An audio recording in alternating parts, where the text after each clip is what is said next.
get along with, and I try to be the best worker I can be, which most of you already know.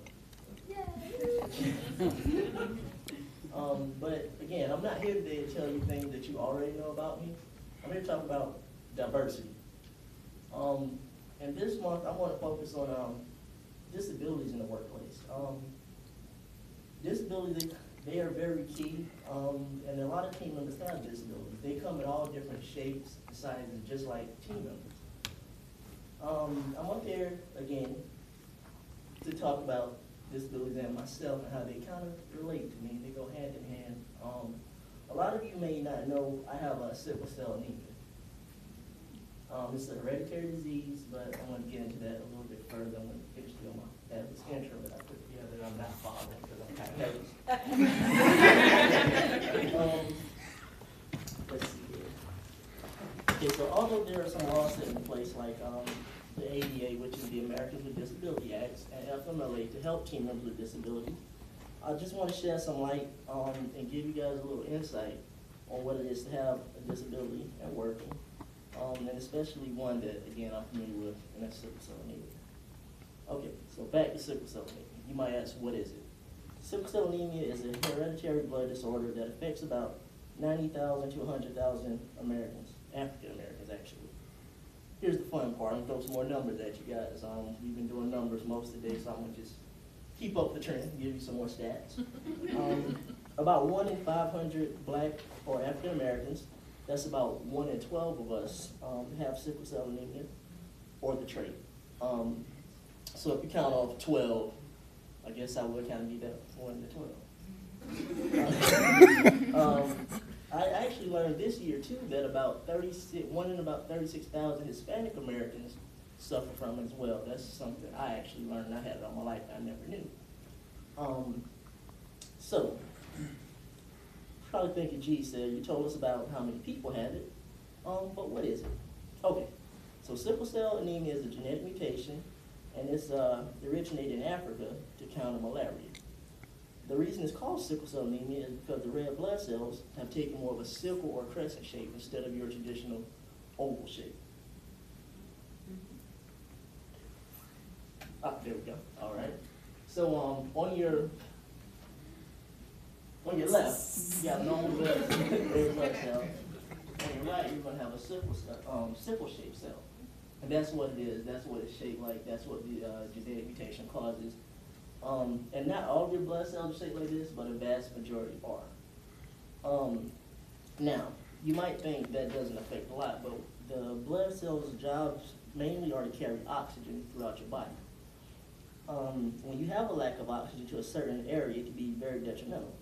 A pain crisis is what typically results. You may ask, well, what's a pain crisis? Well, let me tell you, it's the worst pain you could possibly ever feel. If I had to describe it, I really couldn't. I equated it to more so like rheumatoid arthritis when we spoke. Will your scratches and bruises you took yesterday, multiply those by like 100. It hurts. Basically, it's hard to get out of bed. Some mornings it's hard to move around. A lot of you sometimes may see me limping, but I'm used to it. You know, I get through it.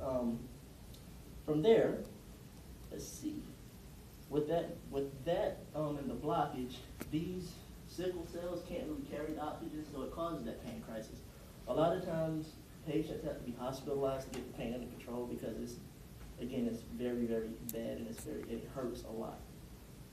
Outside pain crisis, other negative things that you have to deal with, which I've had the pleasure of dealing with a majority of them, but not all, and I pray I won't have to deal with the rest of them.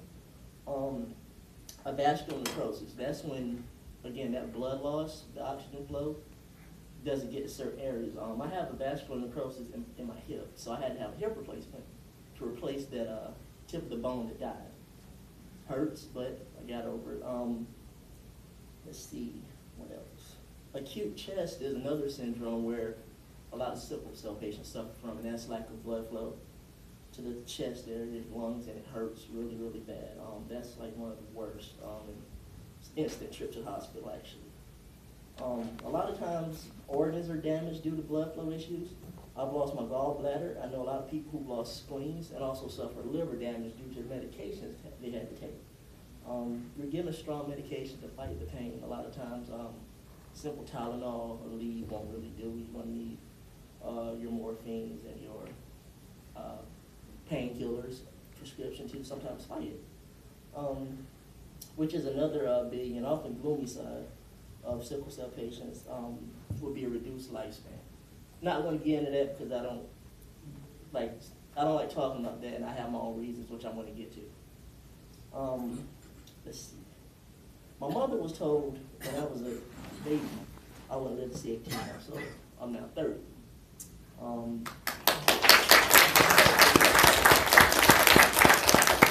Nowadays, thanks to the miracle of modern medicine, and just basically the increased awareness of sickle cell patients, we're living longer, healthier lives.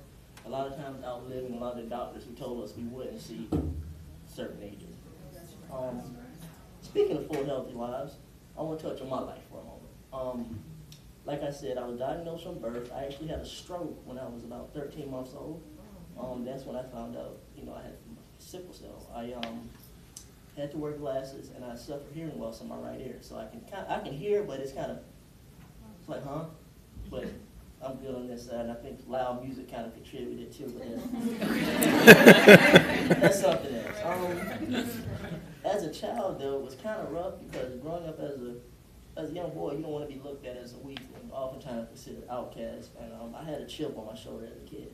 So needless to say, it was very tough.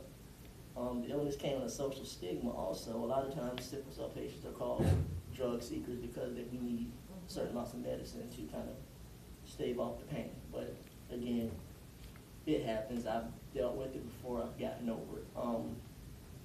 I was told I couldn't participate in certain things like sports or other activities. But I was determined I wasn't just going to lay down and die and accept what someone was going to tell me I could and couldn't do.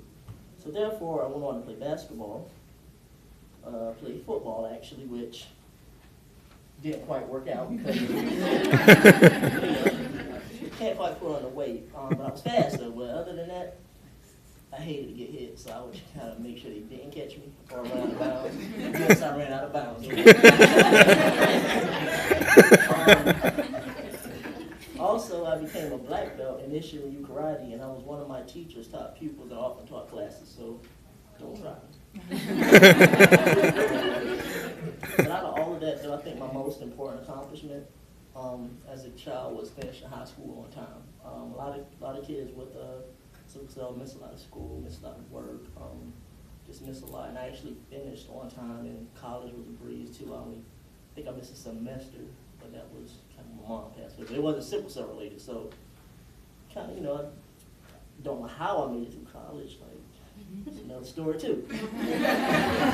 But another thing, I've always held down a job. I was never one to not get up, go to work. I always would do, whether it was dressing up as Barney and going to a birthday party, or if it was selling shoes at JCPenney, getting attacked by weird people. I've always had a job.